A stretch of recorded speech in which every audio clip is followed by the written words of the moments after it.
నమస్తే. Welcome to VSB Telugu audio novels or కథలు. కథా శీర్షిక ఆశా కిరణాలు. రచన ఆరుకపూడి కౌసల్యాదేవి గారు. చదువుతున్నది ధనలక్ష్మి. ఇక కథలోకి వెళితే, ఉషోదయమైనది. బాలబానుని బంగారు కిరణరాగంలో మునిగి తేలుతున్న జగం విద్యుక్త ధర్మ నిర్వహణకు ఉపక్రమించింది. ఆలయాలలో ఘంటా నినాదాలు అంతకంతకు అధికతరమవుతున్నాయి. భీష్మైకాదశి పర్వదినం కావటం వలన విష్ణుమూర్తి ఆలయంలో జనసమర్థానికెక్కడా అంతు లేకుండా ఉంది.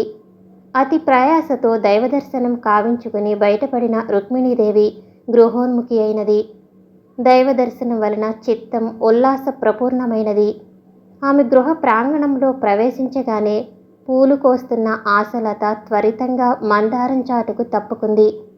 కొద్ది నిమిషాలకు పూర్వమే దైవదర్శనంతో నిర్మలత్వం పొందిన రుక్మిణి వదనం విచార మేఘఛాదితమై ధరణి కభిముఖమైంది. త్వరత్వరంగా ఇంట్లో ప్రవేశించింది. హాల్లో చదువుకుంటున్న ఉషారాణి పుస్తకం విడిచి తల్లి దగ్గరకు పరిగెట్టుకొచ్చి నవ్వుతూ చెయ్యి చాపింది. ఆలయం నుండి తెచ్చిన ప్రసాదం ఆమెకిస్తూ, అక్కయ్య కూడా ఇయ్యి అంటూ పూజగది వైపు నడిచింది రుక్మిణీదేవి. ఆమె కనుకొనలలో అతి ప్రయాసతో అదిమిపట్టిన అశ్రుబిందువులను ఉష చూడలేకపోలేదు. తల్లి దశ చూచి దీర్ఘంగా విశ్వసిస్తూ అక్కడను అన్వేషించ బయలుదేరింది. అప్పుడే గడప దాటి లోనికి వస్తున్న ఆశ చెల్లెలికి పూజ సజ్జ అందించింది. అమ్మకిచ్చారా అంది మెల్లగా. ఉష ఇచ్చిన అరటి పండును కళ్ళకద్దుకుని భుజించి వంటగది వైపు నడిచింది. ఉష తిరిగి వచ్చి అక్క దగ్గర కూర్చుంది. అక్క ఇచ్చిన కాఫీ తాగుతూ అడిగింది, పరీక్షలు దగ్గరకు వస్తున్నాయి. చదవవలసినది చాలా ఉంది. చీకటితోనే నువ్వు లేచినప్పుడు లేపమన్నానుగా అక్క, మర్చిపోయావా? లేదమ్మా, ఊరికేనే రాత్రి పొద్దుపోయే వరకు చదువుతూనే ఉన్నావు కదా అని. సాయంత్రం సినిమాకెళదామా అక్క? ఉష అడిగింది. ఆశ నిత్య విచారవదనం ఉష హృదయంలో కండకప్రాయంగా ఉంటుంది. అక్కను వీలైనంత వరకు శోకదూరం చేయాలన్నదే ఆమె తాపత్రయం. ఏం సినిమా అని అడిగింది ఆశ చిరుదరహాసంతో. ఏదో ఒకటి, మంచివి చాలా ఉన్నాయి. రేపు వెళదాం కానీ అమ్మ నీతో ఏమీ చెప్పలేదా? ఏమిటి? ఇవాళ ఈ ఉషారాణిని వరించటానికి కిరణ్ కుమార్ గారు ఏం చేస్తున్నారట అంది హాస్యంగా. ఉష మాట్లాడలేదు. అందుకే పొద్దున నిద్ర లేపలేదు ఉష. లేవగానే నా ముఖం చూపడమెందుకని అంది ఆశ బరువుగా. ఉష గిజగిజలాడిపోయింది. అలా ఎప్పుడూ అనుకోకు అక్క. నాకు నువ్వు అందరికంటే ఎక్కువ. నా దృష్టిలో నువ్వు దేవతవు. కళ్ళు తుడుచుకుంది. ఉష, ఇవాళ ఎవరో పెళ్లి కొడుకు వస్తున్నాడట. నువ్వు కాలేజీకి సెలవు పెట్టు అంటూ రుక్మిణి ప్రవేశించింది. ఉష నేలచూపులు చూస్తూ ఊరుకుంది. అయ్యో పలకవే బంగారం, అలా మాట్లాడవేమే రెట్టించింది తల్లి. ఏం లేదు, కానీ నాకు అటువంటి కోరిక లేదమ్మా. మీరు ఆ ప్రయత్నాలు చేస్తున్నారని తెలిస్తే ముందుగానే చెప్పి ఉందును. అక్కడి నుంచి పోబోయింది. వెళ్ళిపోకు, ఈ కాఫీ కాస్త నాన్నగారికిచ్చి వెళ్ళు అంది వెనుక నుంచి ఆశ. కాఫీ గ్లాసుతో ఉష నిష్క్రమించింది. అలాగుంటుందేమిటే, మనమా పెద్ద కట్న కానుకలు ఇచ్చుకోలేం. వాళ్ళంతా వాళ్ళు దయతలచి వచ్చిన సంబంధం కాదంటే ఎలా అంది రుక్మిణి దిగులుగా పెద్ద కూతురుతో. ఆశ నిండుగా నవ్వింది.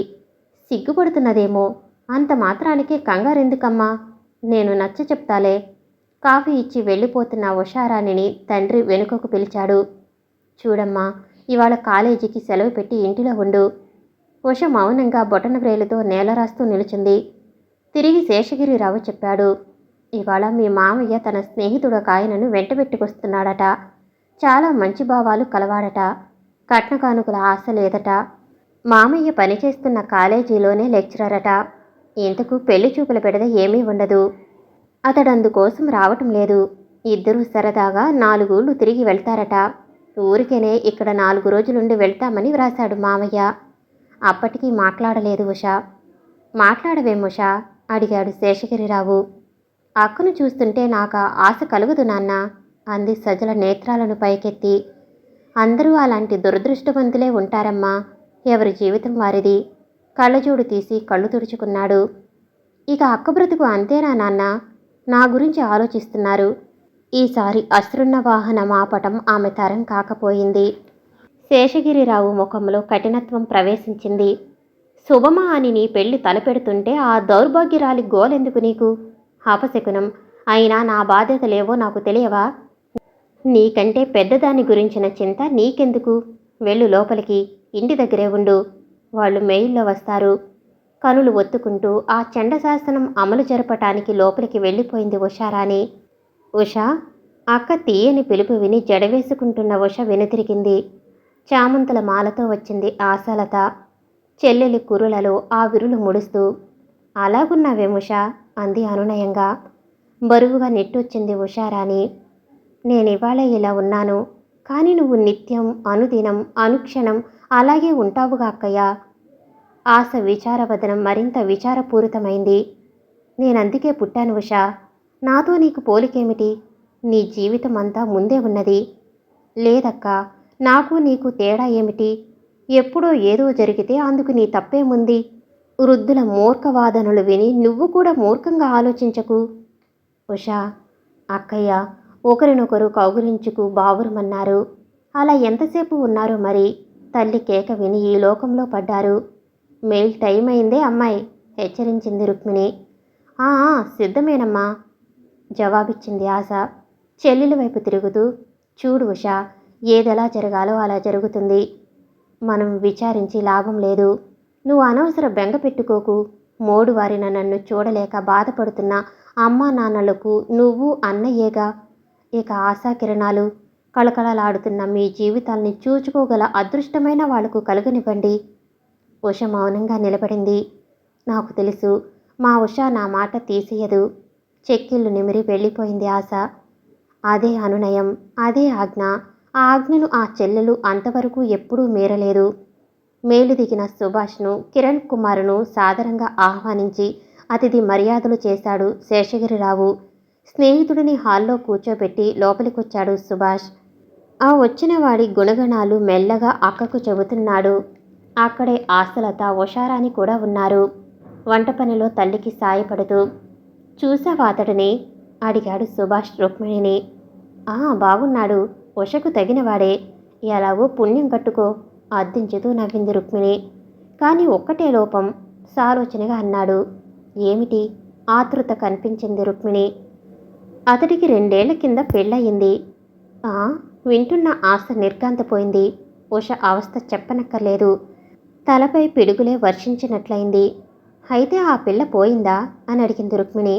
అవును, వివాహమైన ఏడాదిలోనే ఏదో జబ్బు చేసిపోయింది. ఆ విచారం నుంచి ఈ మధ్యనే కోలుకున్నాడు. ఇప్పుడు మళ్ళా వివాహానికి సుముఖంగానే ఉన్నట్టు నా అభిప్రాయం. చూడక్క, యోగ్యుడైన వాడు, చదువుంది, అందమున్నది. ఒకసారి వివాహమైనదన్న మాటే కానీ ఎక్కువ వయసేమీ కాదు. 27, 8కి ఎక్కువ లేవు. అమ్మాయికి 20 ఏళ్ళు ఉండనే ఉన్నాయి కదా. అవును అంది రుక్మిణి. కట్నకానుకలు ఏమాత్రములో ఉన్నాడేమిటి? అబ్బెబ్బే, అటువంటి వాడు కాదు. ఇదివరలో చేసుకున్న పిల్లకి కూడా ఏమీ కట్నం తీసుకోలేదు. చదువు, అందం చూచి పెళ్లి చేసుకున్నాడు. అయినా ఇదంతా నా ఆశ. అతడసలు వివాహానికి సుముఖంగా ఉండి మన ఉషనిచ్చితే కదా అంటూ స్నానానికి లేచాడు సుభాష్. వెళ్ళి మామయ్యకు ఆయనకు నీళ్లు పెట్టిరా ఉషా అని పురమాయించింది రుక్మిణి. అమ్మా, ఉషకేం తక్కువని రెండో పెళ్లివాడిని ఆలోచిస్తున్నావు అంది ఆశ మెల్లగా. రెండో పెళ్ళైతే మాత్రం అతనికేం లోపమే. పైగా కట్నం కూడా అక్కర్లేదట. ఏదో అవ్యక్త ఆక్రోశపూరితమైనది ఆశలత అంతరంగం. ఆ అల్ల కల్లోలాణించి వేసుకోవటానికి మెల్లగా అక్కడి నుంచి వెళ్ళిపోయింది. డబ్బు, అందం ఇంతేనా? వాటిలోనే ఇమిడి ఉందా జీవన మాధుర్యం? ఇందుకు మించిన అతి విలువైన పవిత్రత, ఆశలు, ఆదర్శాలు మాటేమిటి? అమ్మ కూడా ఒకప్పుడు ఇటువంటి స్థితిలో ఉన్నదే కదా. అమ్మకు కన్నె హృదయం తెలియదా? నీళ్లు తోడి సబ్బు ఉంచి వెళ్ళిపోతున్న ఉషను కేకేశాడు సుభాషు. అతను వచ్చాడటే అని అడిగాడు ఉష ముఖంలోకి చూస్తూ. కానీ ధరణికి అభిముఖమై ఉన్న ఉషారాణి వదనంలో భావాలేమిటో గ్రహించగల అవకాశం కలుగలేదు అతడికి. సిగ్గుగా అంచనా వేసుకున్నాడు. అప్పుడే అంత సిగ్గుదేనికే, చదువుకుంటున్నావు కూడాను అన్నాడు. ఉష మాట్లాడకుండా అక్కడి నుంచి వెళ్ళిపోబోయింది. ఏమేవ్ వెళ్ళిపోతున్న ఉషను ఒక్క కేక పెట్టాడు. నీ సిగ్గు బంగారంగాను. ఆ మాట చెప్పొద్దు, కానీ ఇదేమిటి ఒళ్ళు రుద్దుకోవటానికి బట్టల సబ్బు నా ముఖాన్ని కొట్టిపోతున్నావు అప్పుడే అంత పరధ్యానం వచ్చేసిందేమిటి? ఓ, వెనక్కి తిరిగి సూటిగా చూసింది ఉష. పనికిరాదా? ఏదో ఒకటి అది సబ్బేగా, పనికిరాదా? నవ్వుతూ వెళ్ళిపోయి తిరిగి శాండిల్ సోపు తీసుకొచ్చింది. మేనకోడలి హాస్యాలకు నవ్వుకున్నాడు సుభాషు. భోజనాల దగ్గర కిరణ్కు ఉషను పరిచయం చేశాడు సుభాషు. మర్యాదకు నమస్కరించింది ఉషారాణి. ఏం చదువుతున్నారు? ఎంతో దగ్గర పరిచయం ఉన్నట్టు చిరునవ్వుతో అడిగాడు కిరణ్. అనిర్వచనీయమైన ఆత్మీయతాభావం గోచరించింది ఆ స్వరంలో. ఎక్కడా నూతనత్వమే లేదు. కొంచెం దూరంలో ఉన్న ఆశ తలెత్తి చూచింది. ఇంత ప్రశాంత వదనం అనుకుంది. చూడగానే ఎందుకో తెలియని గౌరవం కలిగించే ఆ గంభీర విగ్రహం, అనిర్వచనీయ ఆత్మీయతాభావం, తొణికిసలాడే ఆ నిర్మల దృష్టి, ప్రశాంత వదనము మానవాళిలో అరుదుగా కనిపిస్తాయి.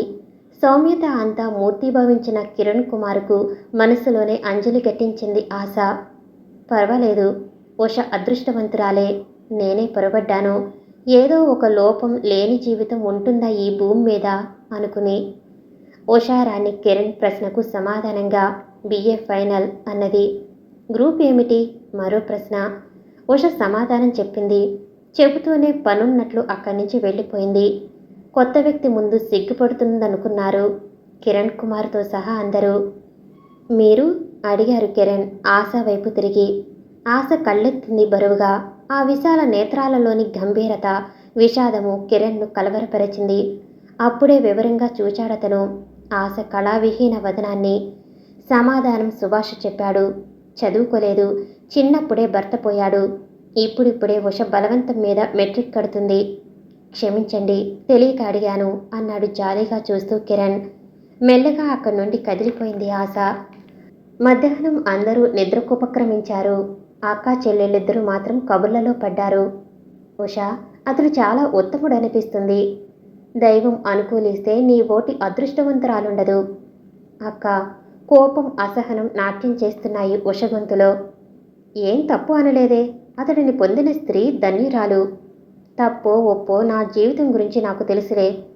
ఉషా, నువ్వేనా ఆ మాట్లాడేది? క్షమించక్క, నీకంటే చిన్నదాన్నైనా ఎక్కువ చదివిన దాన్ని, బాగా ఆలోచించగలదానను. ముఖ్యంగా ఈ ప్రపంచంలో బ్రతకటానికి అవసరమైనంత స్వార్థం జీర్ణించుకున్నదానను. నా వంటి వాళ్లను గురించి ఎవరూ ఆలోచించనవసరం లేదు.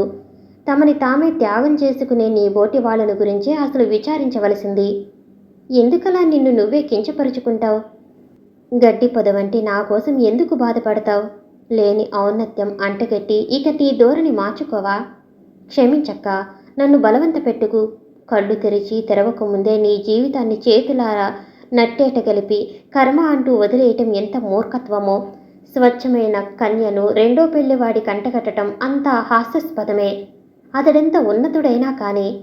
వంటగదిలోనికి పోబోతుంటే మామయ్య గొంతు వినిపించింది ఉషకు. ఇప్పుడు అతడిని మెల్లగా కదిపానక్కయ్యా. పునర్వివాహానికి ఇష్టపడ్డట్లే ఉంది ధోరణి. ఎందుకు ఆ అమ్మాయికి ఇష్టం అవ్వాలిగా? నువ్వు దాని అభిప్రాయం కనుక్కో. దానికి వేరే అభిప్రాయం ఏమిటి? మన మాట కాదనదు.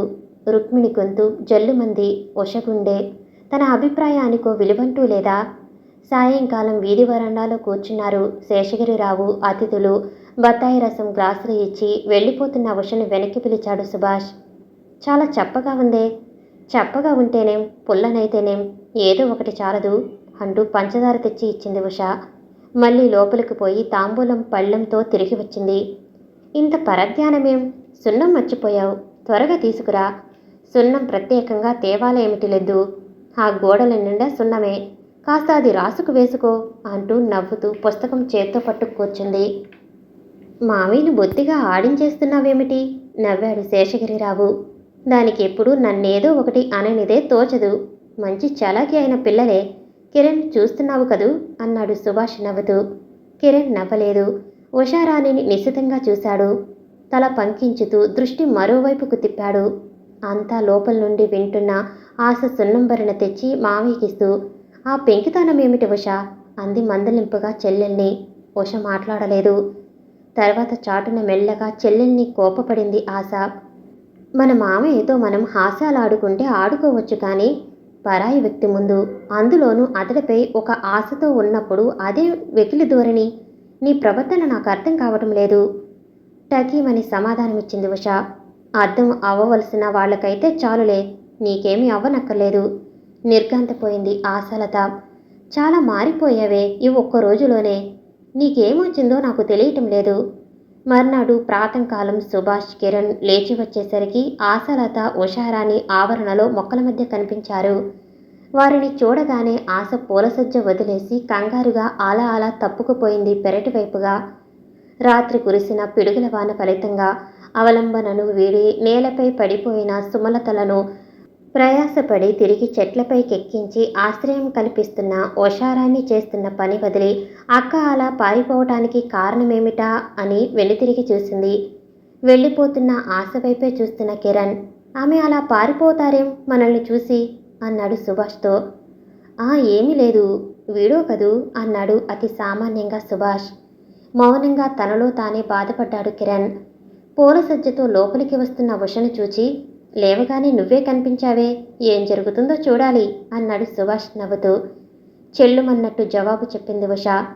అక్కడికి వాళ్ల ముఖాల్లోనే గొప్ప యోగ్యత తాండవిస్తున్నట్లు అందరికీ శకునాలే. అంతకుముందే అక్క విషయంలో జరిగిన సంభాషణ విని ఉండటం వల్ల ఆమె కొత్త ఉడికిపోతుంది కోపంతో. అదేం పట్టించుకోకుండా, మల్లెపువ్వు వంటి చిన్నది అంటూ హాస్యంగా పదం అందుకున్నాడు సుభాషు. ఉష చేతిలోని మల్లె కనకాంబరాలతో నిండి ఉన్న సజ్జ చూస్తూ, మల్లెపూలంటే నాకు చాలా మక్కువ అని చేయి చూపాడు కిరణ్. ఇన్ని కనకాంబరాలు తీసి చేతిలో పోసి వెళ్ళిపోయింది ఉష. అవెందుకే వాసన లేని పూలు అన్నాడు సుభాషు. అయితేనేం, పూలు కాకపోయాయా తల తిప్పకుండానే అంటూ సాగిపోయింది ఉష. కిరణ్ చేతిలోని పూలు అతడికి తెలియకుండానే కిందికి జారిపోయాయి. స్నానమైన తర్వాత కాఫీ తెచ్చి ఇస్తున్న ఉషను చిరునవ్వుతో పలకరించాడు కిరణ్. మంచి కాఫీయే తెచ్చారా, లేక ఏదైతేనేమని విరిగిన పాలేమైనా కలిపి తీసుకొచ్చారా? చటుక్కున తలెత్తింది ఉషారాణి. ఎదలో రేగిన ఆశ్చర్యాన్ని అణుచుకుంటూ కిరణ్ నేత్రాలలోకి సూటిగా చూచింది. అదే నిర్మలమైన చిరుదరహాసం. ఇరువురు అలా 5 నిమిషాల పాటు ఆలోచనలో అల్లుకుపోతూ పరిశీలనగా చూసుకుంటూ ఉండిపోయారు.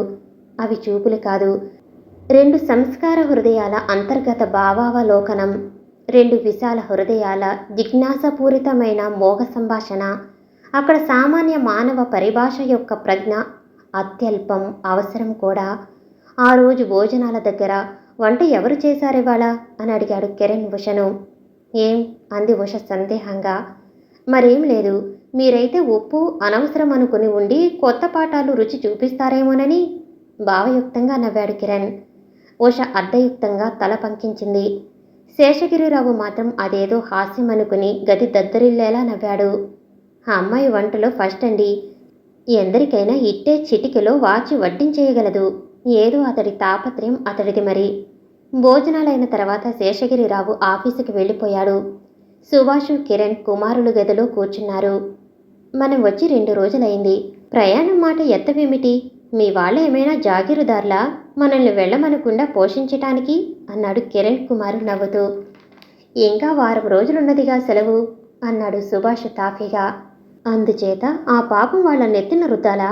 ఉదయం బండికి వెళ్ళిపోదాం అన్నాడు నవ్వుతూ. వెళ్ళొచ్చు, కానీ నిన్నొకటి అడగాలోయ్. ఇష్టాయిష్టాల సంగతులు ఎలా ఉన్నా నువ్వేమీ అనుకోకూడదు. దాని ఫలితం వల్ల మన స్నేహం పాడవకూడదు. అడగమంటావా? నీ ఇష్టం. నాకు స్నేహమే కానీ శత్రుత్వం అనుభవంలోనికి రాలేదింతవరకు. కొద్దిసేపు కిరణ్ను పరీక్షగా చూచి నెమ్మదిగా అడిగాడు సుభాషు. మా ఉషని గురించి నీ అభిప్రాయం ఏమిటి? కొద్దిసేపు మాట్లాడలేదు కిరణ్. ఉత్తమురాలు, సంస్కారవతి అన్నాడు తుదకు. అదే నా అభిప్రాయం కూడా. నీ బోటి సంస్కారవంతుడికి తగినదనే ఆశతో ఉన్నాను. నువ్వేమీ బాధపడవద్దు కిరణ్. ఎంతగానో ప్రేమించిన ప్రథమ కళత్రాన్ని మర్చిపోవటం కష్టమే, కానీ తప్పదు. భగవంతుడే మర్చిపోమన్నాడు. ఇంకా నీ జీవితమంతా ఎదురే ఉన్నది. ఈ ప్రపంచంలో బ్రతికేటప్పుడు ప్రపంచ పద్ధతిని అనుసరించక తప్పదు. నీరసంగా నవ్వాడు కిరణ్. నిన్ను నువ్వు చూచేయాగా కదిపినప్పుడే నీ మనసు గ్రహించాడు సుభాష్. ఈ 2 రోజుల నుండి నేను ఆ విధంగానే పొరపడ్డాను. కానీ నా పొరపాటు తెలుసుకున్నాను. ఆమెకు నేను తగుదునని భావించాననటం కంటే నాకు కావాలని ఆశించాననటం సమంజసంగా ఉంటుంది. ఆ కాంక్షలో ఆమెకు నేను తగుదునా లేదా అని యోచించలేకపోయాను. నువ్వు తగకేమయ్యా, అట్టే బెట్టు సరిచేయక ఒప్పేసుకో, తేలికగా నవ్వాడు సుభాషు. కిరణ్ నవ్వలేదు. గంభీర ముద్ర దాల్చిన అతడి వదనంలో అనేక భావాలు, సామాన్యుల కవగతం కాని విస్పష్ట వినూత్న భావకిరణాలు ఒక్కొక్కటే నెమ్మదిగా వెలువడసాగాయి. నువ్వు ప్రతిదీ తేలికగా తీసుకుంటావు, లోతుగా ఆలోచించవు, అందుకే అంత సంతోషంగా జీవించగలవు. కానీ నేను ప్రతిదీ లోతుగా తర్కించి నిర్ణయించుకుంటాను. అందుకేనేమో భగవంతుడు నాకు జీవితంలోని లోతుపాతులన్నీ తెలియచెబుతున్నాడు. పరిమళభరితమైన నూతన వికసిత కుసుమముష, ఆ ఆశాగ్రనిత కుసుమానికి మధురత్వం లోపించిన పానీయం వలె, తావిలేని పువ్వు వలె, ఘాటులేని సున్నం వలె నేను తగను. అర్థం కాక చిత్రంగా చూచాడు సుభాషు. ఏమిటయ్యా నీ ఆలోచనలు? అవును సుభాష్, ఉషారాన్ని ఉత్తమురాలని అన్నాను. అందుకే మరో బాలిక ఎవరైనా సరే భయంతో తన భావాలను వ్యక్తం చేయకుండా పెద్దల ఆజ్ఞలకు తల వంచి తాను మూగబాధ అనుభవించి కట్టుకున్న వాడిని అనుభవింపచేసును. ఉష ధైర్యంగా మృదువుగా తన భావాలను, అసమ్మతిని వెల్లడించింది. మధురత్వం లోపించిన పానీయం జిహ్వను రంజింపచేయలేని విధంగా, పరిమళరహిత కుసుమం నాసికను నిస్పృహ కలిగించే విధంగా, ఘాటులేని సున్నం తాంబూల చరవణాన్ని రాగరంజితం కావింప అసమర్థమైన విధంగా, ఒకసారి జీవితంలో ప్రవేశించిన వాడు కన్య హృదయాన్ని ఆకర్షించ అనర్హుడని చెప్పింది. ఎదురుగా వచ్చే వ్యక్తి యోగ్యతను ఆలోచింపచేసే ముందు తన యోగ్యతను గురించి తెలుసుకోవాలని సూచించింది ధన్యుడిని. దాని మాటలలో అంత అర్థముందా? విస్తుపోయాడు సుభాషు. కిరణ్, అదేదో తెలివి తక్కువగా అంటే అలా కోపం తెచ్చుకుంటావా? పెద్దవాళ్ళం మేము లేము. లేదు సుభాష్, తెలియని విషయాలను బోధించిన వారిని పిన్నలైనా సరే పెద్దలైనా సరే గౌరవించి మన్నిస్తాను. కోపం తెచ్చుకోవటం నా స్వభావం కాదు. ఒక్క విషయమే కాదు, ఇక ఏ అమ్మాయి విషయమూ ఆలోచించను. గతించిన రాధ స్మరణలోనే జీవితం గడిపేస్తాను. ఆ తపస్సులోనే నాకు ముక్తి మోక్షం. దీర్ఘంగా నిట్టూర్చాడు. మెల్లగా వెళ్ళి పెట్టే బెడ్డింగు సర్దుకోసాగాడు. అదే నిర్ణయమా? అవును. ఇక ఇక్కడ ఉండి ఉషకు బాధ కలిగించలేను. ఉదయం ట్రైన్కు వెళ్ళిపోదాం. సాయంకాలం దొడ్డిలో నూతిగట్టు దగ్గర కూర్చుని యంత్రాంగం చేస్తున్నారు రుక్మిణి, శేషగిరి, ఆశాలత. మెల్లగా వచ్చి వారిలో చేరాడు సుభాషు. అక్కయ్య, రేపు ఉదయమే మేము వెళ్ళిపోతాం అంటూ మెల్లగా విషయమంతా వివరించాడు. వింటూనే ఉగ్రుడైపోయిన శేషగిరి ఉషా అని ఒక్క కేక పెట్టాడు. తండ్రి పిలిస్తే బెదిరిపోతూ మేకపిల్లలా వచ్చి నిల్చునే ఉషారాణి ఇవాళ బింకంగా టీవీగా వచ్చి నిల్చుంది. ఏమిటి వెకిలి వేషాలేస్తున్నావట? నిప్పులు కురిపిస్తున్నాయి శేషగిరి నేత్రాలు. ఏమిటి తెలియనట్టు అడిగింది. అతడిని ఏమేమిటో అని కించపరుస్తున్నావట? ఏం పోయే కాలమే నీకు అని అడిగింది రుక్మిణి. పోయే కాలం కాదు, ఇంకా మన్నే కాలమే, తొణుకు బెణుకు లేకుండా చెప్పింది ఉష. నోరు మూసుకు చెప్పినట్టు విను. ఎవరిచ్చారే నీకింత చనువు? తండ్రి గద్దించాడు. అనవసరంగా ఆవేశపడకు నాన్న. జీవితంలో అత్యవసరము అతి ముఖ్యము అయిన ఇటువంటి విషయాలను తర్కించి ఆలోచించుకునే ఓపిక లేక అణుచుకోవటం ఎందుకు? అనవసర చెత్త విషయాలు, లోకుల సంగతులు మాట్లాడుకోవటానికి ఉత్సాహం దేనికి? నేను చెప్పే విషయం కొంచెం వినండి. పెద్దవాళ్ళు చెప్పినట్టు విను ఉష. అనవసర కల్లోలం లేవదీయకు. ఆశ చెల్లెల్ని అనునయించి చెప్పబోయింది. దయించి నువ్వు మాట్లాడుకో అక్క. ఆలోచనలో నేను నీకంటే పెద్దదాన్ని. ఏమిటా ఆలోచన? హేళనగా నిరసనగా అడిగాడు శేషగిరిరావు.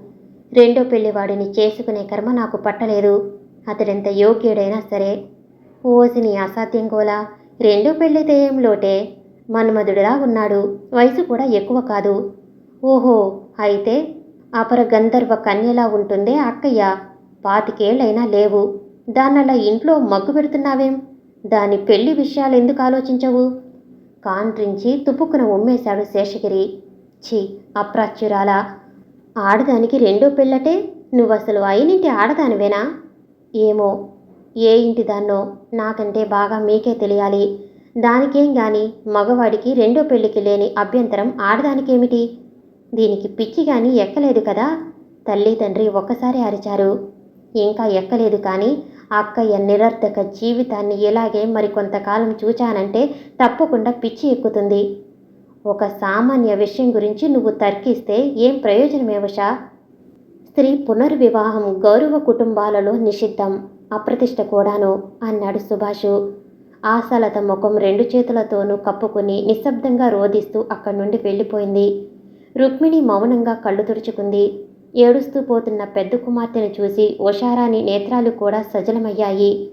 అటు చూడండి నాన్న, అక్కయ్య అలా దిక్కుళ్ళి ఏడవటం మీకేమైనా బాగున్నదా? నాకు దానికి వయసులో అట్టే తేడా లేదు. నాకున్న ప్రతి కోరిక తనకు కూడా ఉండటం సహజం. కానీ అవి తనలోనే అణగదొక్కుని ఎంత బాధను అనుభవిస్తుందో ఎప్పుడైనా ఆలోచించారా? నేను అమ్మ రంగురంగుల చీరలు కట్టుకుంటుంటే దిగులుగా తన తెల్లగుడ్డల వైపు చూచుకుని నిట్టూర్చుతుంది. మేము తలలో పువ్వులు పెట్టుకుంటే కళ్ళు ఇంతింత చేసుకుని ఆశగా చూస్తుంది. చాటుగా కళ్ళు తుడుచుకుంటుంది. ఎందుకు దానికి ఈ శిక్ష? భగవంతుడు దాని మొహాన అలాంటి రాత రాస్తే మనమేం చేయగలము? శేషగిరిరావు కోపంగా ఏమైపోయింది దిగులుగా ఉంది గొంతు. మగవాడికి అలాంటి రాత రాస్తున్నాడు దేవుడు. కానీ వీడి బ్రతుకు ఇక ఇంతేనని మూల మగ్గబెడుతున్నారా? వేషభాషలకు దూరం చేస్తున్నారా? అలాగే ఆడదాన్ని ఎందుకు చూడరు?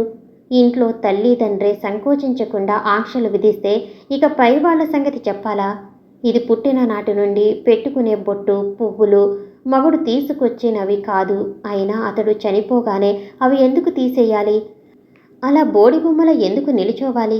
బొట్టు పెట్టుకోకూడదు, అలంకరించుకోకూడదు, పువ్వులు ముట్టుకోకూడదు అని అనుక్షణం గుర్తు చేసుకుంటూ ఎందుకు మగ్గిపోవాలి? ఎన్నడూ తిన్నగా తన ముందు తనే ఎత్తలేని కూతురి వాగ్ధోరణికి విస్తుపోయి చూశాడు శేషగిరిరావు. రుక్మిణి కనులు గండిపడ్డ చెరువుల్లా ఉన్నాయి. సుభాషు కదిలిపోయిన హృదయంతో తలదించుకున్నాడు. తిరిగి ఉష అన్నది, ఆ అలంకారం చూచి మెచ్చవలసిన వాడు లేడు గనక అది అనవసరమని అందులోని అర్థం. కానీ మనసులో లేని ఆ విరక్తి కేవలం ఆచరణల వల్ల లభ్యమవుతుందా? 4 ఏళ్ల పసిపిల్లలా ఉన్నప్పుడు జరిగిన ఆ వివాహపు తంతు గాని భర్త ముఖం గాని ఏమీ తెలియని, ఏమీ గుర్తులేని వాళ్లకు విరక్తి ఎక్కడి నుంచి వస్తుంది? తనకేదో అన్యాయం జరిగిందనే బాధ తప్ప. ఎందుకు, ఏమంటావు నువ్వు అని అడిగింది రుక్మిణి ఎలాగో కంఠం సరిచేసుకుని. మొగుడు చచ్చి అలాంటి వేషాలు వేస్తే నలుగురు నవ్వరు. నవ్వుతారని నీ ఊహ. నవ్వితే మనకేం? ఎందుకు నవ్వుతారు? ఒకళ్ళని నవ్వటమే కానీ లోకానికి మరేమీ పని లేదా? నవ్వినా ఏడ్చినా 4 రోజులు పోతే మర్నాడు ఇంకో కొత్త విషయం దొరికితే ఇది మర్చిపోయి అందులో పడతారు. అయినా ఆ మాత్రం ఊహ బాధ్యత ఎవరిని గురించి వాళ్ళకుండాలి. కానీ ఇంకొకళ్ళకు జడిసి ఎన్నాళ్ళు బ్రతుకుతారు? మరొకళ్ళ జీవితాన్ని మనం హేళన చేయకుండా ఉండటమే మన కర్తవ్యం. ఎవరో ఏదో అంటారు కానీ మూడువారిపోయిన దాని బ్రతుకుకు సంతోషం చేకూర్చగలరా? వాళ్ళలో ఒకళ్ళైనా? వాళ్ళకు అవసరం లేదు, బాధ్యత లేదు. పిల్లల సుఖ సంతోషాలకై తాపత్రయపడవలసిన బాధ్యత తల్లిదండ్రులదే. ఇదిగో ఉషా, గంభీరంగా సంబోధించాడు తండ్రి. ఆ బాధలన్నీ నాకు కడుపులో ఉన్నాయి. ఏం చేస్తా మరి? తీరేదారి లేదు. ఏం చేయమంటావు? మళ్ళీ పెళ్లి చేయమంటాను. ఏమన్నావు? నెత్తిమీద పిడుగులు పడ్డట్టే అదిరిపడ్డాడు. అవును, మూఢనమ్మకాలతో ఎవరో కాటికి కాళ్ళు చాచుకున్న ముసలమ్మ తృప్తి కోసం కళ్ళు తెరవని పసిదానికి ఎవరో ఒకడిని కట్టపెట్టి దాని బ్రతుకు వల్లకాడు చేయటం సహించనంటున్నాను. కొద్దిసేపు మౌనంగా గడిచిపోయింది. సుభాష్ మెల్లగా అన్నాడు, పోనీ నువ్వు అన్నట్టే మళ్ళీ పెళ్లి చేద్దామనుకున్నా చేసుకునేవాడెవడుంటాడే? కబుర్లే కానీ ఎవరు ముందుకొస్తారు? ఎందుకు రారు? అక్కడక్కడా ఉంటారు ఉత్తములు. కొంతకాలం కాపురం చేసిన వాళ్ళును పిల్లల తల్లులను చేసుకుంటున్నారు కొందరు. బాల వితంతువును చేసుకోవటానికేం? శేషగిరిరావు నూతిగోడకు చేరగిలిపడిపోయాడు. చూడు ఉషా, ముక్కు చేదుతూ చెప్పింది రుక్మిణి. శుభంగా నీ విషయం తలపెడితే దురదృష్టవంతురాలి గొడవ అడ్డుపెట్టుకు కూర్చుంటావెందుకు? దాని రాతేదో అలా తగలబడింది. నీ మాత్రం బాధ మాకు ఉంది. బాధ ఉన్నదానివైతే అలా ముక్కు మూసు కూర్చోవటం కాదు. ముందు దాని విషయం ఆలోచించి గట్టెక్కించాలి. అప్పుడు కానీ నా విషయం నేను ఆలోచించను ఖచ్చితంగా అన్నది. ఏం కర్మ వచ్చిందిరా నాయనా? దానికి కూడా ఆ 4-5 ఏళ్ల ప్రాయంలో చేసి పారేస్తే వదిలిపోను శని. దేని అదృష్టం ఎలాగుంటే అలా జరుగును. మ్రానులకు మళ్ళీ ఎదిగి మాట వినకుండా పోతున్నారు. దాని కర్మ అలా కాలిందా? దీనికి పెంకితనమా? బాధగా నుదురు కొట్టుకున్నాడు శేషగిరి. ఓష కోపం అవధులు దాటిపోయింది. అవును, ఎప్పుడో ఒకప్పుడు మొక్కుగా తీర్చేసుకుందరు పాపం. ఫలితంతో మీకు నిమిత్తం లేదు. తల్లిదండ్రులయ్యుండి ఇంత కఠినంగా ఎలా మాట్లాడగలుగుతున్నారో నాకు ఆశ్చర్యంగా ఉంది. ఒక్క క్షణం ఆగి తిరిగి మొదలుపెట్టింది. నేను పెంకితనం చేస్తున్నానని అనుకోండి నాన్న. అక్కని గురించి ఒక్కసారి దయగా ఆలోచించండి. పొద్దున్నే లేచి లేవటంతో ఆమె ముఖం మీకు కనిపించకూడదు. ఉదయం వేళల్లో అలా చాటుమాటున దాక్కుంటావెందుకక్కా అని అడిగాను. ఒకసారి చిన్నతనంలో తెలియక. పొద్దున్నే నా ముఖం ఎవరికీ కనిపించకూడదమ్మా అంటూ ఏడ్చింది అక్క. తెలిసి తెలియని ప్రశ్నతో ఆమెనెంత క్షోభింపచేశాను అని జ్ఞానం వచ్చిన నాటి నుండి నేను బాధపడని రోజు లేదు. ఇదెంత బాధాకరమో ఆలోచించండి నాన్న. పూజ అయ్యే వరకు అమ్మకు వితంతువు కనిపించడానికి వీలులేదు. మాట్లాడదు. పొరపాటుగా అక్క ఎదురుపడినా ఏదో చండాలాన్ని చూచినట్టు ముఖం మరోపక్కకు తిప్పుకు వెళ్ళిపోతుంది. మీ కాఫీ ఉపాహారాల సేవలు అయ్యే వరకు అక్క బయట గదిలోకి రాకుండా ఆ మూల పడి ఉంటుంది. ఒకనాడు అన్నయ్య పరీక్షకు వెళుతూ అక్క ఎదుట పడ్డదని విసుక్కుంటూ వెనక్కి వచ్చేసి మంచినీళ్లు తాగి వెళ్ళాడు. కన్న కూతురని కూడా లేకుండా అమ్మ విసుక్కుంది. ఎవరైనా ఎటైనా వెళ్లే ప్రయత్నంలో ఉన్నప్పుడు కాస్త ఓ చాటున పడి ఉండకూడదు అని. ఆ వేళంతా భోజనం మానేసి ఏడుస్తూ కూర్చుంది అక్క. నీకు గుర్తుందమ్మా? ఎవ్వరూ మాట్లాడలేదు. తల్లిదండ్రుల దగ్గర పుట్టింట్లోనే ఇలాగుంటే ఇక మరోచోట అటువంటి దాని స్థితి ఎలా ఉంటుంది? కలకాలం మీరు ఉండరు. దానికి 25 ఏళ్లు పూర్తిగా లేవు. జీవించవలసిన కాలం ఎదురు ఇంకా ఎంతో ఉన్నది. ఎవరి పంచన బ్రతుకుతుంది? నాకు పెళ్లి అవుతుంది. నా భర్త, పిల్లలు, సంసారం, అదే స్వార్థం ఏర్పడిపోతుంది. ఆ స్వార్థతనంతో నా అక్కపై నాకు ఇవాళ ఉన్న ఆత్మీయతలో సగం కూడా ఉండదు. నా భర్తతో మాట్లాడితే నేనే అనుమానించే పరిస్థితి రావచ్చు. ఇవాళ రేపో అన్నయ్యకి పెళ్ళవుతుంది. వదిన వస్తుంది. వదిన ఆడపడుచుల మధ్య పొత్తు ఏమాత్రమో మనకు తెలియనిదా? అందరి అదిలింపు విదిలింపుల మధ్య వాళ్ళ పిల్లలకు వాళ్లకు ఊడిగం చేస్తూ బ్రతకటం కన్నా వితంతువుకు మరో దారి లేదా? తెలిసి తెలియని పసితనంలోనే ఏమిటో పెద్దవాళ్లమైపోవాలని, వాళ్ళ మాదిరి జీవితం సాగించాలని కోరిక కలుగుతుంది.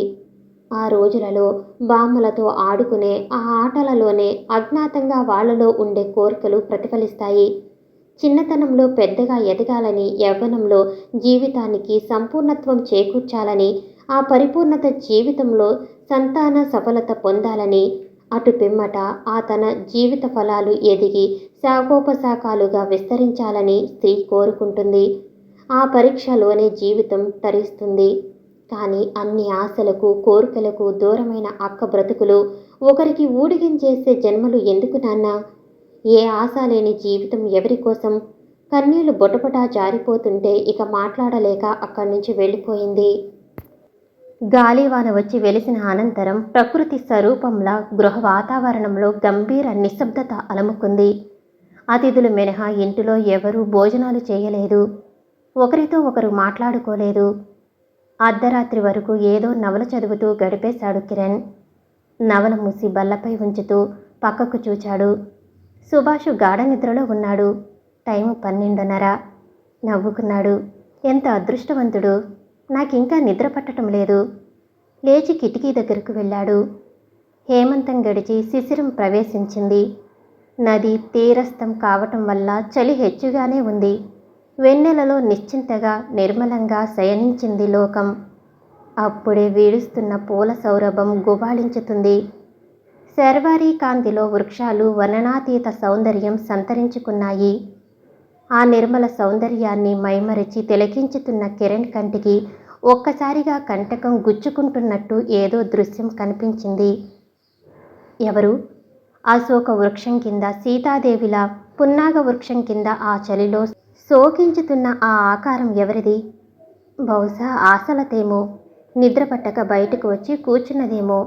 నాకెందుకు అనుకుని పక్కపై పడుకున్నాడు. కానీ మనసు అంగీకరించలేదు. బాధపడే వాళ్లను ఓరడించటం మానవ ధర్మం అన్నది మనసు. నిశ్శబ్దంగా గది బయటకు వచ్చి నెమ్మదిగా అటువైపు నడిచాడు. అరే, ఆశ కాదు ఉషా. ఉషారాణి నెమ్మదిగా పిలిచాడు. కంగారుగా లేచి వెనుకకు 2 అడుగులు వేసి విస్ఫారిత నేత్రాలతో చూడసాగింది ఉష. ఎందుకమ్మా అంత కలవరం? నేను దుర్మార్గుడిని కాను. ఈ సమయంలో ఎవరో నిరోధిస్తున్నారు. చేతనైతే ఓదార్చుదామని వచ్చాను అంతే. ఆ సౌమ్య సంబోధనకు నిశ్చేష్టురాలైంది ఉష. కొంతసేపు కొద్దిసేపటికి తేరుకుని, ఇవి ఎవరూ తీర్చే బాధలు కావు కిరణ్ బాబు అంది శోకాన్ని అదిమి పెడుతూ. ఎవరి శోకము ఎవరూ పోగొట్టలేరు. కాలమే తీర్చాలి. భగవంతుడే పోగొట్టాలి. నేను ఓదార్చటానికి వచ్చాను అంతే. చూడు ఉషా, సున్నితంగా నువ్వు చేసిన సూచనలు నేను గ్రహించాను. ఏడవకు.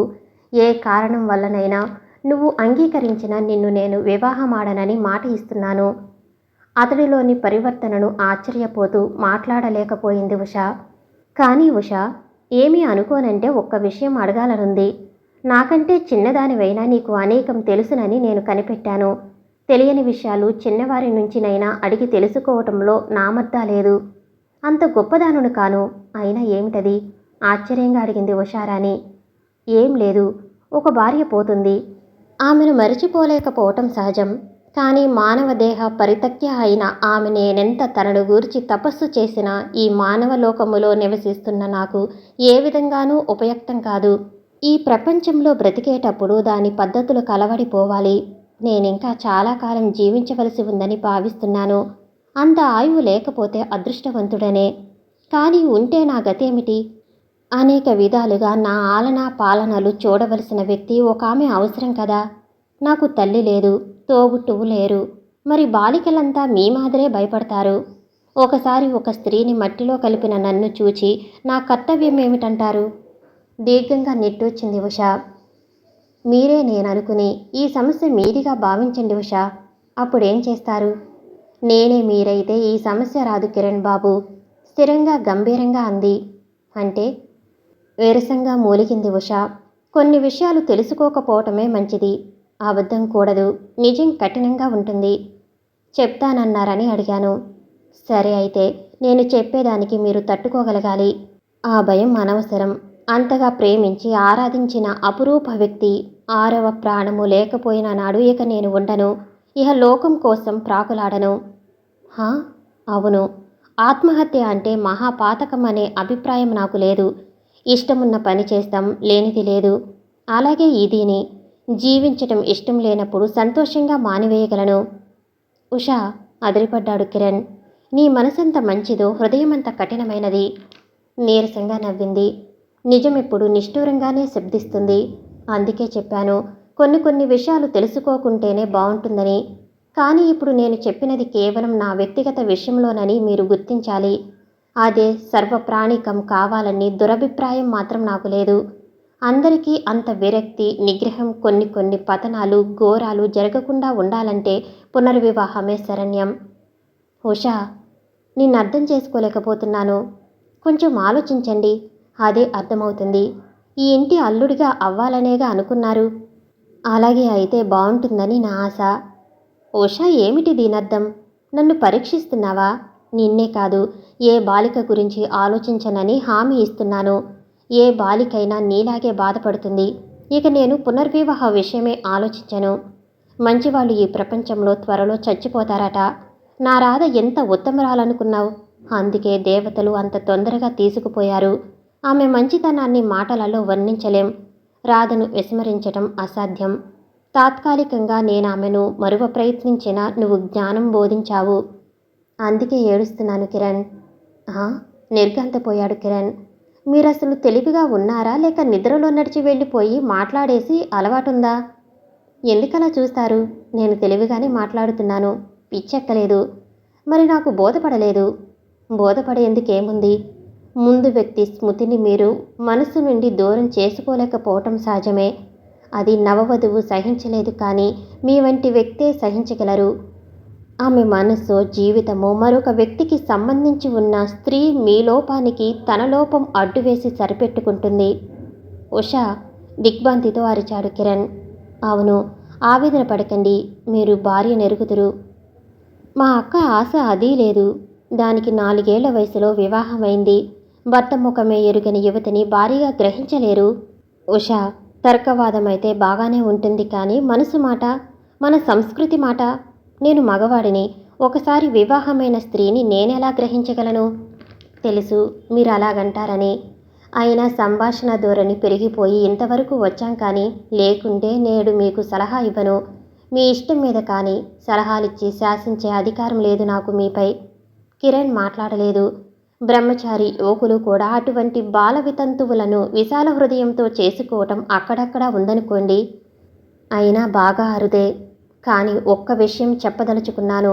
ధర్మశాస్త్రం అంటూ పక్షపాతంగా చేతికొచ్చినది వ్రాసిన మానవుల నెత్తిన రుద్దిన మనువు స్త్రీ అయి ఉంటే ప్రస్తుతం పురుషులు అవలంబించే స్వేచ్ఛా ప్రవృత్తులన్నీ స్త్రీల పరంగాను, స్త్రీలు పాటించవలసిన నిబంధనలన్నీ పురుషులకు అన్వయించేటట్టుగాను ఉండును. నేనంత దూరం ఆలోచించి మాట్లాడలేదు ఉషా, నెమ్మదిగా అన్నాడు కిరణ్. ఇప్పుడైతేనేం ఆలోచించండి. నేను పురుషుడిననే అహంకారంతో కాక, ఎవరేమనుకుంటారోననే బెదురుతో కాక, న్యాయ విచక్షణతో ఆలోచించండి. ప్రాచీన ధర్మశాస్త్రాలైన ఆధునిక నీతి చంద్రికలైనా పూర్తిగా నమ్మి అనుసరించకూడదు. మంచిని మాత్రమే గ్రహించాలి. అదేమిటో కాస్త వివరిద్దురు. కళలకు దూరమైన ఒక స్త్రీని కళా ప్రపూర్ణను చేయటంలో మీ జీవితం ఎంత ధన్యమవుతుందో, చిత్రమైన చెరసాల కాని చెరసాల జీవితం అనుభవిస్తున్న అబలకు విముక్తి ప్రసాదించటంలో మీకెంత తృప్తి లభిస్తుందో, ప్రపంచానికి తన అశోభస్కర వదనాన్ని చూపవెరిచే ఒక స్త్రీ నుదుటి తిలకంలో మీరు వెలుగొందటంలో మీ జీవితం ఎంత శోభిస్తుందో ఆలోచించండి.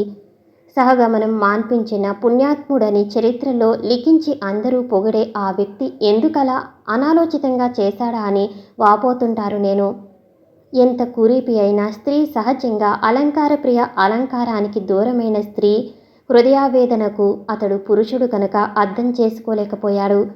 ఏమాత్రం అర్థం చేసుకోగలిగినా అగ్నిజ్వాలలో కొద్ది నిమిషాల కాలం మాత్రమే బాధపడి పవిత్రంగా ఆహుతైపోయే అదృష్ట దశ నుంచి జీవితాంతం చిత్రహింసను అనుభవించే హీనస్థితిలోనికి త్రోయడు.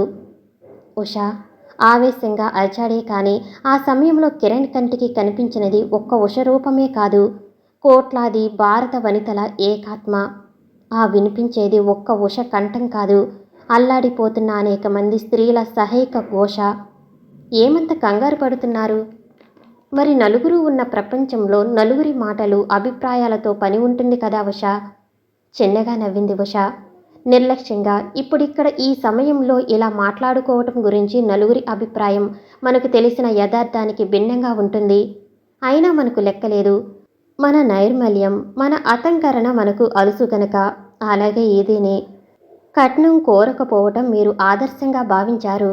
రాధను కోరి చేసుకున్నప్పుడు అది కూడా నలుగురికి భిన్నమైన పద్ధతే. దానిపైన కూడా 10గురి వ్యాఖ్యానాలుంటాయి. అయినా అప్పుడు మీరు లెక్క చేశారా? వ్యాఖ్యానాలు చేయటం మానవ సహజం. మనము చేస్తాం అప్పుడప్పుడు ఇతరుల గురించి, కానీ వెంటనే మరచిపోతాం. అలాగే మన విషయంలో ఇతరుల అభిప్రాయాలు కూడా, వాటిని లెక్క చేసుకోకూడదు. పురుషుడికి ఆలనా పాలనను చూసే స్త్రీ అవసరం ఈ ప్రపంచంలో అన్నారు మీరు. అలాగే స్త్రీకి కూడా పురుషుడి అండదండలు అవసరం. ఈ ప్రపంచంలో తనకు ఒకసారి జరిగిన లోటును భర్తీ చేసుకునే అవకాశం పురుషుడికున్నప్పుడు స్త్రీకి కూడా అటువంటి అవకాశం ఉండాలనటంలో తప్పులేదేమో. ఉషా అవును, వెంటనే మీ మనసు అంగీకరింపలేకపోవచ్చు. కానీ జాగ్రత్తగా ఆలోచిస్తే సమన్వయించుకోగలరు. మీరొక ఆశతో ఇక్కడికి వచ్చారు, నేనొక ఆశతో మిమ్మల్ని గౌరవించాను. ఈ 2 ఆశాకిరణాలను మిళితం చేసి శుష్కించిపోయిన ఆశాలతను పుష్పింపచేయండి. కొద్దిసేపు గడిచింది. కిరణ్ కుమారును అతడి ఆలోచనలకు అతడిని వదిలేసి తాను మెల్లగా లోపలికి పోయింది ఉష. అలా నిమిషాలు గంటలు కొట్టుకుపోయాయి. ఆ యోచనా సముద్రంలో తిమిరాచ్ఛన్నమైన జగతిని క్రమంగా వెలుగురేఖలు ఆవరించాయి. పక్షుల కిలకిలా రావాలను ఆలోచనలు మాని చకితుడై తలెత్తి చూశాడు కిరణ్. నిర్మలాకాశంపై పరుచుకున్న ఉషాకిరణాలు అతడి హృదయంలో ఆశాకిరణాలై బాసిల్లాయి. సుభాష్ ఉదయం నిద్రలేచేసరికి పక్కపై కిరణ్ లేడు. కంటికి వరుసగా కనిపించేటట్టు ఒక కవరు మాత్రం ఉంది. ఆత్రంగా విప్పి చూశాడు. డియర్ సుభాష్, కొన్ని విషయాలు మాట్లాడాలనుకున్నాను కానీ ముఖాముఖి చెప్పలేక ఈ విధంగా వ్రాయవలసి వచ్చింది.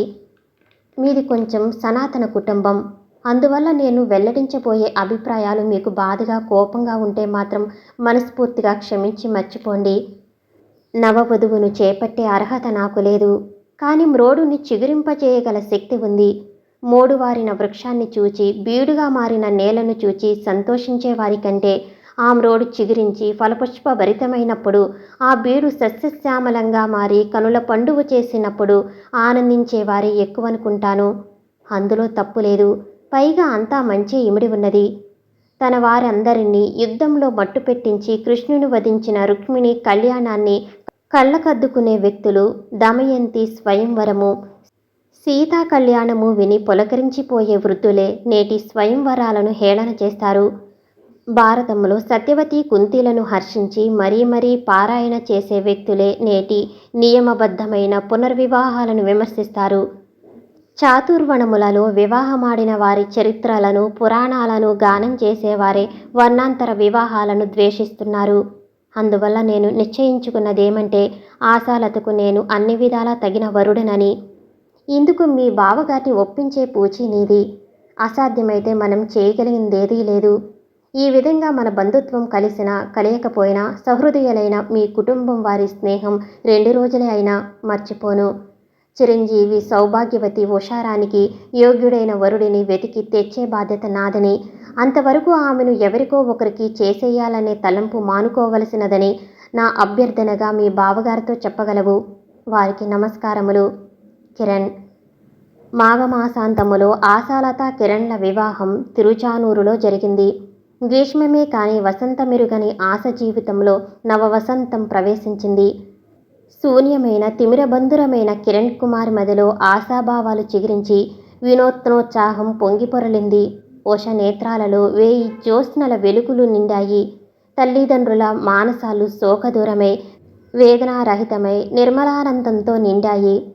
ఉష కళ్యాణ వేదిక దిగివచ్చిన ఆశ చెల్లెల్ని కౌగిలించుకుంది. నువ్వు మీ బావగారు నా జీవితానికే కాదు, నా బోటి అభాగ్య స్త్రీల శోకాంధ తిమిర జీవితాలకే ఆశాకిరణాలు. దైవం మిమ్మల్ని చల్లగా చూస్తుంది. ఆశాలత ద్వితీయుడై తన స్వస్థలానికి వెళుతున్న కిరణ్తో, ఉషా, ఆ అక్కయ్య మీ అంత తెలివైనది కాదు బావుగారు, భద్రం అంది ఆనంద బాష్పాలతో హాస్యం జోడించి. ఒక్క క్షణం ఆమెను చూచి మందహాసం చేశాడు కిరణ్. నాతో పరిచయమున్న ఎవరూ చెడుగా ఉండలేరు కిరణ్. కనీసం ఊహించనైనా ఊహించలేరని నా నమ్మిక ఉషా. కార్యదీక్ష, ధైర్యము, సంస్కారము గల నీ బోటి వ్యక్తులే సంఘానికి ఆశాకిరణాలు. అవును ఉషా, సుభాష్ దరహాసవదనంతో అన్నాడు.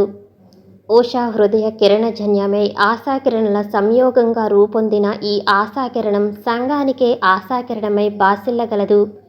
సమాప్తం. నేను వినిపించే ఆడియో కథలు, నవల్స్ మీకు నచ్చినట్లయితే మరిన్ని కథల కోసం షేర్ చేసి, లైక్ చేసి, సబ్స్క్రైబ్ చేసుకోండి. Thank you for watching.